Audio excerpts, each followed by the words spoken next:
നമുക്കിന്ന് ചേമ്പിൻ്റെ കൂമ്പ് വെച്ചിട്ട് ഒരു തോരൻ ഉണ്ടാക്കാം. നമ്മുടെ തൊടിയിലൊക്കെ ഒരുപാട് ഉണ്ടാവുന്ന ഒരു ഐറ്റമാണ് ചേമ്പ്.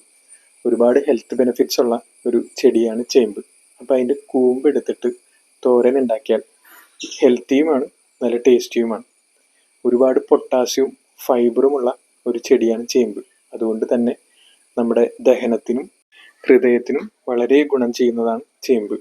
അതുമാത്രമല്ല, നമ്മുടെ തൊടിയിൽ ഉണ്ടാവുന്നതാകുമ്പോൾ നമുക്ക് ധൈര്യമായിട്ട് കഴിക്കുകയും ചെയ്യാം.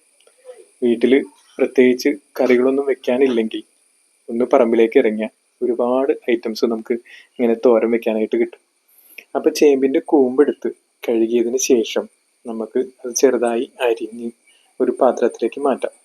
അരിയുന്നതിന് മുമ്പ് പുഴുവോ പ്രാണിയോ മറ്റ് കീടമുണ്ടോ എന്ന് നോക്കി അത് വൃത്തിയാക്കിയതിന് ശേഷം വേണം നമുക്കിത് അരിഞ്ഞെടുക്കാനായിട്ട്.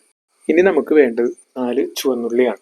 അപ്പം 4 ചുവന്നുള്ളി തൊലി കളഞ്ഞെടുത്തതിന് ശേഷം നമുക്കൊരു കല്ലുമ്മ വെച്ച് ചതച്ചെടുക്കാം. നമ്മൾ ഈ തോരൻ ഉണ്ടാക്കാനായിട്ട് ഒരുപാട് ഐറ്റംസ് ഒന്നും യൂസ് ചെയ്യുന്നില്ല, വളരെ കുറച്ച് ഐറ്റംസ് മാത്രമേ നമ്മൾ എടുക്കുന്നുള്ളൂ. അപ്പോൾ ചുവന്നുള്ളി ചതച്ചതിന് ശേഷം ഒരു ചട്ടി അടുപ്പത്ത് വെച്ചിട്ട് അത് ചൂടായി കഴിഞ്ഞ് കഴിയുമ്പോൾ അതിനകത്തേക്ക് നല്ല പച്ച വെളിച്ചെണ്ണ ഒഴിച്ചു കൊടുത്തിട്ട് നമുക്ക് ഈ ചതച്ച ചുവന്നുള്ളി ഒന്ന് മൂപ്പിച്ചെടുക്കാം. സൺഫ്ലവർ ഓയിലോ മറ്റു ഓയിലുകളോ ഇതിന് ഉപയോഗിക്കാതെ പച്ച വെളിച്ചെണ്ണ ഉപയോഗിക്കുന്നതാണ് എപ്പോഴും നല്ലത്. അതാണ് തോരന് നല്ല ടേസ്റ്റ് ഉണ്ടാവുള്ളൂ. ഇനി ചുവന്നുള്ളി മൂത്ത് കഴിഞ്ഞ് കഴിയുമ്പോൾ നമുക്ക് അതിനകത്തേക്ക് മുളക് പൊടിയും മഞ്ഞൾപ്പൊടിയും ചേർത്ത് കൊടുത്തതിന് ശേഷം അരിഞ്ഞ് വെച്ചിരിക്കുന്ന ചേമ്പിൻ്റെ കൂമ്പും കൂടി നമുക്ക് ഇതിനകത്തേക്ക് ചേർത്ത് കൊടുക്കാം. അതിനുശേഷം ആവശ്യത്തിന് ഉപ്പും ഇട്ട് എല്ലാം കൂടി ഒന്ന് നല്ലോണം മിക്സ് ചെയ്ത് യോജിപ്പിച്ചതിന് ശേഷം നമുക്കിതൊന്ന് മൂടി വെച്ച് വേവിക്കാം. അപ്പോൾ ഈ ചേമ്പിൻ്റെ കൂമ്പ് നല്ലോണം വാടി നല്ല പാകമായി കഴിഞ്ഞ് കഴിയുമ്പോൾ നമുക്ക് ഇതിലേക്ക് ഒരു മുട്ട കൊത്തി ഒഴിച്ച് കൊടുക്കാം.